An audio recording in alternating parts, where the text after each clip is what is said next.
Get ready.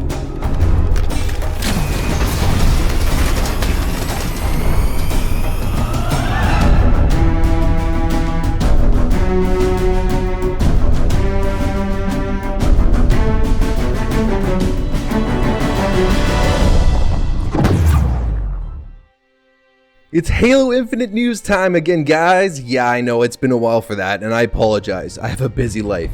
If you hit that like button and subscribe, it will help me have more time in the future to make these videos.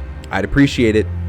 But enough about me. 343 just dropped an adequate amount of info regarding Halo Infinite, so let's jump into it. 343's Infinite Sandbox team came together to break down some of the changes they made to Halo Infinite Sandbox, the way combat will play out, and tease the vehicles, equipment, weapons, and objects that the player will interact with in the game. 343 started off with a beautiful picture of a classic-looking battle rifle, and showed off some concept art of the grapple shot. They then mentioned a concept called the dance, which in their words is the feeling of nuanced combat between players that only Halo provides. We refer to this as the dance. Some of the key ingredients that we keep top of mind are the right balance of kill time, movement, using a diverse sandbox, energy shield based health model, etc. In every encounter, the player feels like their choices are what produces the outcome and results. In victory, they can outsmart or outplay their opponent because they use the correct toys and skillful actions for the given situation. This principle is where the classic golden triangle is taken into consideration. 343 then broke down the tools of engagement and lone wolf principle and how it is detrimental to make a player feel powerful whether or not they are alone or not, and to give them the tools they need for the situation to achieve that. 343 said, "One of our major goals was to remove redundancy in the sandbox. Weapons were the first area we wanted to have strong rules that players gravitate to because of a certain playstyle. So we started from a blank canvas and called out all of the high-level roles and playstyles that we wanted players to experience. From there, we started to get into the details of what specific weapons were going to fill those roles." 343 explained that equipment is meant to be a force multiplier by design, and said that a player can flip a combat encounter on its head if they possess an equipment item. They then referenced the drop wall and how it was used to counter the spike grenade during the campaign reveal. They also showed off some new concept art of how the drop wall works in game. 343 also went over how vehicles were going to be implemented in a more useful way in Halo Infinite by letting the player decide which way to traverse the map. They gave an example and stated, going over an area covered in rocky crags or fallen trees, the Warthog with its high ride height and large tires can eat it up. Going over a flat marsh covered with pockets of water, the anti-grav of the Ghost will let you smoothly boost through it. Stuck in a canyon trying to get to a base, the Banshee makes it a quick up and over. This makes me excited because it means you have to make choices in what tool you're going to use to get across the map, or to skip certain counters if need be. They then talked about damage types and what that means for the balancing of plasma versus kinetic weapons. They showed off a new image of the Needler and then went on to talk about the Bulldog. They fleshed out that the Bulldog was designed for players that wanted a more run-and-gun type of gameplay. Rather than it be a power weapon, they decided to make it more weak, yet with a faster firing option to fill that CQC role that some players love. 343 then went on to talk about how they will be tuning and testing certain weapons and equipment to make sure they both work on a competitive level and as well as a social level.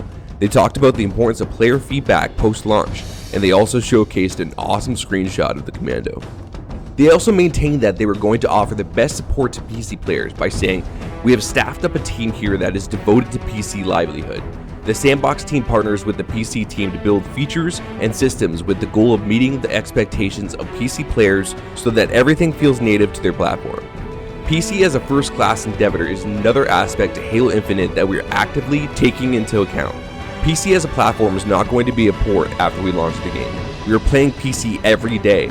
So now, not only does our game need to feel great and like Halo on a controller like it has natively for the past 20-some years, the game and all of its systems need to take into account native mouse and keyboard functionality."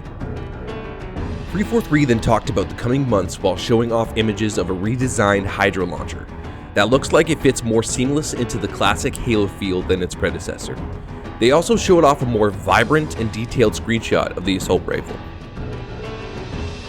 At the end of the article, Joseph Staten talked briefly about how the mechanics and combat dance of the game have changed slightly to make the player think, and talked about battling the hunters in Halo Infinite.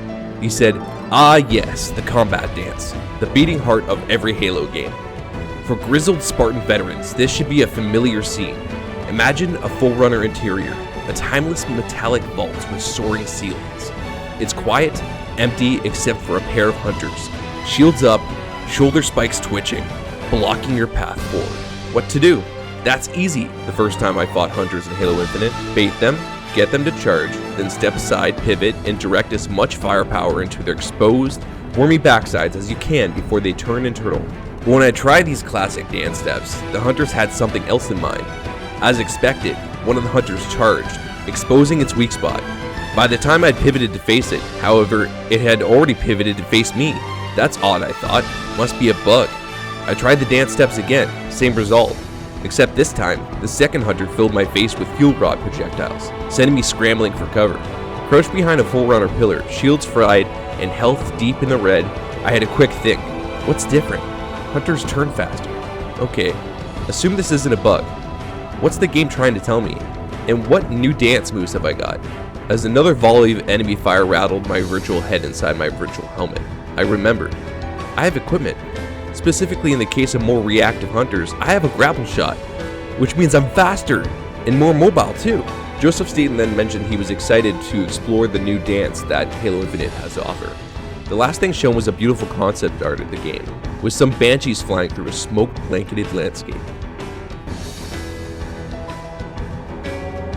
Anyways, that's all the news I have for you guys today. I know I have a lot to catch you up on, so you can expect a new Everything We Know About Halo Infinite video coming out in the near future. If you want to join the TMUR Halo clan or recruit for your own clan, then make sure you join our Discord community by clicking the link in the description below. If you like my videos, then slap that like button until it hurts, and subscribe because I have more Halo Infinite news and lore videos coming out to lead you up to this new release date for Halo Infinite in the fall.